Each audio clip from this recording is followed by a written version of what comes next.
Narcissistic personality disorder ഉള്ള ഒരാൾ ഇങ്ങനെ പെരുമാറുന്നതിന് പിന്നിൽ നിങ്ങളുടെ കഴിവില്ലായ്മയോ അല്ലെങ്കിൽ അവർക്ക് നിങ്ങളോട് വ്യക്തിപരമായുള്ള വിരോധം മൂലമോ അല്ല. പിന്നെ എന്തുകൊണ്ടാണ് ഇങ്ങനെ എന്ന് നോക്കാം.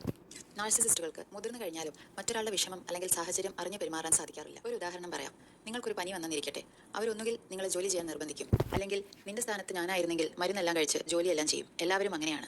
ഈ രീതിയിലുള്ള കുത്തുവാക്കുകൾ കൊണ്ട് നോവിക്കും. ഇവിടെ നോക്കിക്കഴിഞ്ഞാൽ സാഹചര്യത്തിന്റെ പ്രാധാന്യവും നിങ്ങളുടെ വേദനയും അവർ മനസ്സിലാക്കുന്നില്ല. എന്നാൽ ഇതേ സ്ഥാനത്ത് പുറമേ നിന്നുള്ള ഒരാളാണെങ്കിൽ അവരോട് വളരെ കരുതലോടും ദയയോടും കൂടി സംസാരിക്കും. ഇതെന്തുകൊണ്ടെന്നാൽ നാർസിസ്റ്റുകൾക്ക് സമൂഹത്തിലുള്ള അവരുടെ ഇമേജ് വളരെ പ്രധാനമാണ്.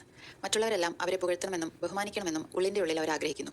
സമൂഹത്തിന് മുന്നിൽ ഒരു സൽസ്വഭാവിയായി അഭിനയിച്ചാൽ മാത്രമേ ഈ അംഗീകാരം കിട്ടുകയുള്ളൂ എന്ന് അവർക്കറിയാം. എന്നാൽ തങ്ങളെ വിട്ടുപോകില്ല എന്നുറപ്പുള്ളവരുടെ മേൽ അവരുടെ ഇൻസെക്യൂരിറ്റിയും ദേഷ്യവും തീർക്കുന്നു.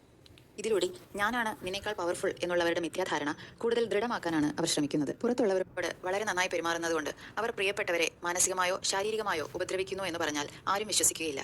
ഇതാണ് അവരുടെ പ്രധാന ആയുധം. ഇരയാക്കപ്പെടുന്ന വ്യക്തിയിൽ നീ പറയുന്നതൊന്നും ആരും വിശ്വസിക്കില്ല, കാരണം ലോകം മുഴുവൻ എന്നെ സ്നേഹിക്കുന്നു എന്ന ശക്തമായ തോന്നലുണ്ടാക്കാൻ ഇവർക്ക് സാധിക്കുന്നു. ഇതുപോലെ രണ്ടു മുഖമുള്ള സ്വഭാവം കാണിക്കുന്ന വ്യക്തികളോട് അടുത്തിടപഴകുന്നവർ സ്വന്തം മാനസിക നിലയെ പോലും സംശയിച്ചു തുടങ്ങുന്നു എന്നുള്ളതാണ് വളരെ സങ്കടകരമായ കാര്യം. ഈ അവസ്ഥയിലൂടെ നിങ്ങൾ കടന്നു പോകുന്നുണ്ടെങ്കിൽ തീർച്ചയായും ഒരു മെന്റൽ ഹെൽത്ത് പ്രൊഫഷണലിന്റെ സഹായം തേടുക.